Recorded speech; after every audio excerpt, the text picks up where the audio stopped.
Hey everybody, it's Daniel from Hotspawn here. I'm here at Starladder Budapest Major 2025 with our friends from Monster Energy, and I'm here with fl0m. fl0m, how has Budapest been treating you, the city itself, and how was the travel from the US? It's good. I flew out Monday. I flew out of Vegas Monday. I got here Tuesday. And then kind of toured the city on Wednesday. Went to Castle Hill, checked out like Parliament, all that stuff. Ate a bunch of food because that's what I like to do. And yeah, I mean, it's been a good time. It's been really nice. The food's good. Yeah, The food is really good. Yeah. Well, what was the last event you were at in Europe? Cologne 2024. Oh, so it's been a couple of years. Nice. Yeah. Well, we're obviously a few days into the playoffs so far, and we've seen all the teams play. Who has impressed you the most of all the teams? You want me to wait a sec? Hell okay. yeah. No, put That's this in. groovy, this.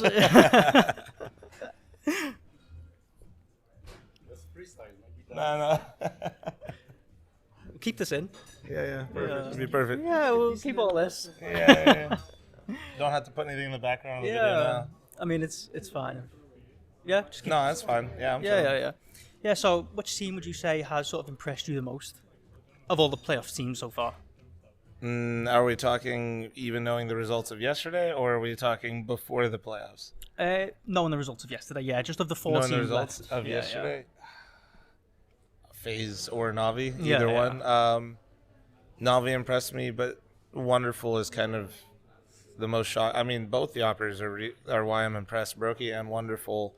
Wonderful is doing it in all the stages, so I'm just impressed that he's maintaining that for him. And then Brokey is finally doing what we know Brokey was capable of this entire time. Now we just got to wait and see if he can keep it up. Apparently he was sick the first few stages, which I found out literally yesterday doing an interview with Banks. So he was actually ill, so that's why. So maybe more good things to come from Brokey, which would be really fun. I mean, seeing FaZe do well is always good for the fans. It's always, they were literally the home crowd yesterday versus Torji, which was insane to me. That surprised me the most. Yeah. I think just being in there, and I think they were chanting send them home to I know, Torji, man. I was like, send them wow, home to Torji. But crazy. It's because the major's an international crowd.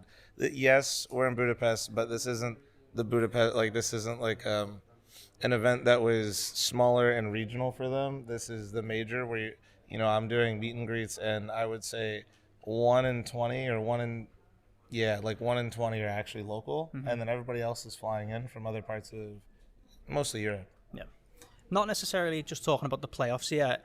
What team would you say has surprised you in a more negative way the most? I mean, Liquid Liquid was brutal. I wasn't necessarily expecting them to do for sure be in playoffs, but their form just looks so bad. It's not, like you can lose, but then there's the fashion in which you lose, and they really like to crash and burn. That was bad. I mean, what's your take on the sort of solution for Liquid at the moment? Because I feel like, from what I saw when they went with that first European roster with Patsy and Rainmaker, I felt like they lost. Don't remind me. Do not remind me. I feel like they lost a lot of goodwill, especially with fans like well, yourself. you're no longer an NA team anymore. Yeah, you're an E team, and you ditched Elige for Patsy Rainmaker. Come on, man. What Yeah, are we yeah. doing? What are we talking And about here? it felt like they really struggled to gain that goodwill back, even as they've moved back to that sort of NA core. No, it was insane. I mean, I've told this story before on my stream, but I was at Dallas, and I was giving Joker Steve, their manager, a hard time, and I was like, tell me the roster moves.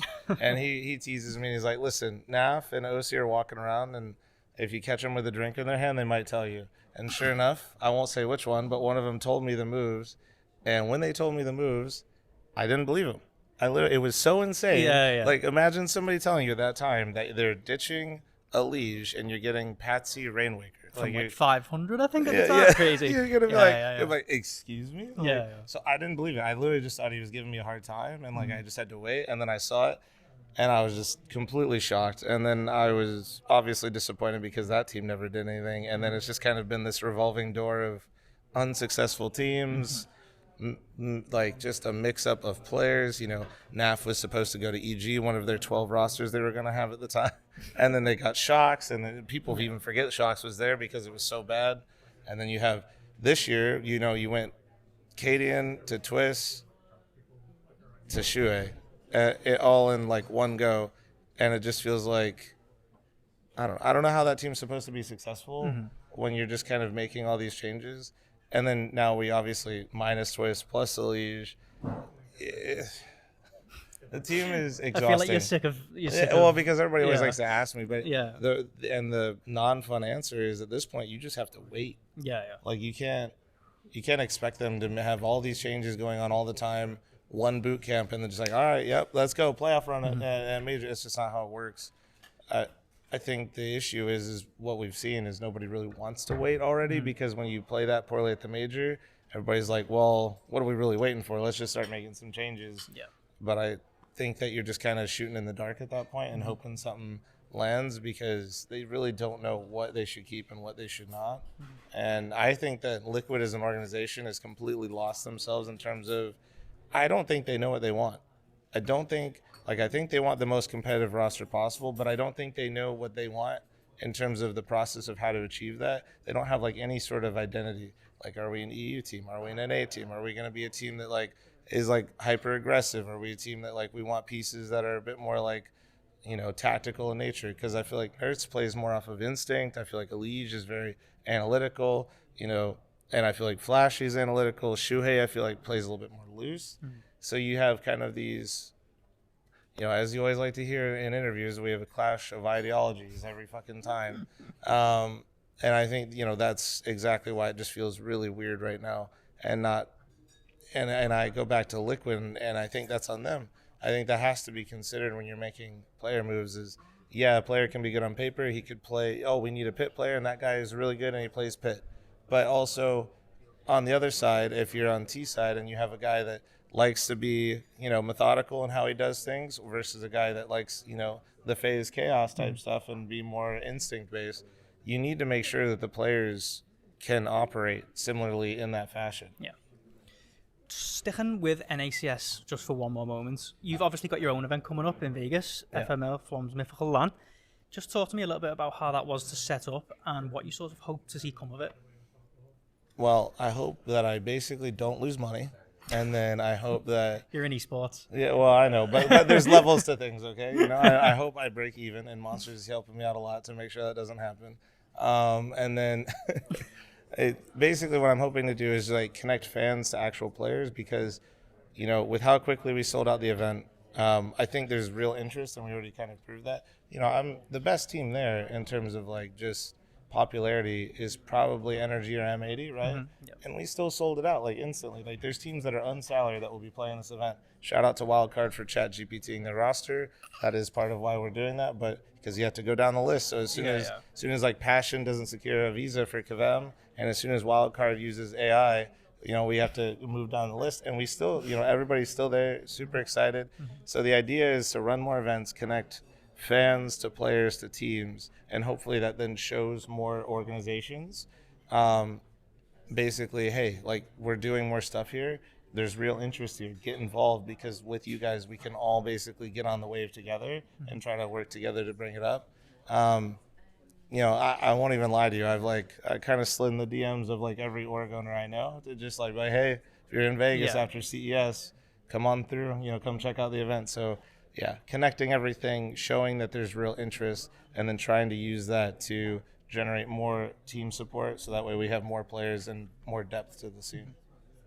Pulling back to the major for a moment, the main thing for me when we could look at these playoffs are the sort of storylines in play. We've seen again Nico just chasing that major, that's gone. Yeah. Fallen with the chance to win his first after 9 years. Gone. Of the ones still alive, you've got this phase comeback, you've got Vitality's chances of going back to back. What is the sort of storyline that you most want to see come to fruition over the next couple of days? I mean, to pander to everybody, it's got to be phase, right? I think it's got to be phase. Yeah. I think the back-to-back from Vitality is kind of cool. It would kind of cement them in like a different category altogether. It would kind of, what people forget during the Astralis run is they did not win every single tournament when they won their 4 majors. People really are like, they always think that they just won everything at the time. And don't get me wrong, they won a lot, but they didn't win literally every tournament. So Vitality has a kind of a chance to do that same thing where semifinals, sure, every second half of the year are in the finals. And then if they win the major, that means if they continue this good form next year and they keep like getting a major here and there, people are going to start talking about this Vitality era where they were just so dominant. And nobody sits there and looks at that roster and thinks that they have any weaknesses still. Like, we're all just actually waiting for the sleeping giant that we all know is there and we saw it the first half of the year to come back and basically just pick up right where they left off. And with winning the major, that's what they'll show. Yeah. You know, so I think it's either FaZe or Vitality. The Spirit one isn't as fun to me because I just don't trust Zwei or Taneria to have that like consistent form. So I just don't know if they're able to do it. And it's a little less interesting because I still feel like I'm just watching Donk and Shiro just do unspeakable things to teams as a duo. So I'm more interested in FaZe and Vitality. I know the Na'Vi fans won't be happy to hear that, but the Na'Vi team right now without JL isn't as interesting to me, and I don't want to sugarcoat it or lie to people about it. That's everything I had for you, man. Thank Cool. you so much. Thank you.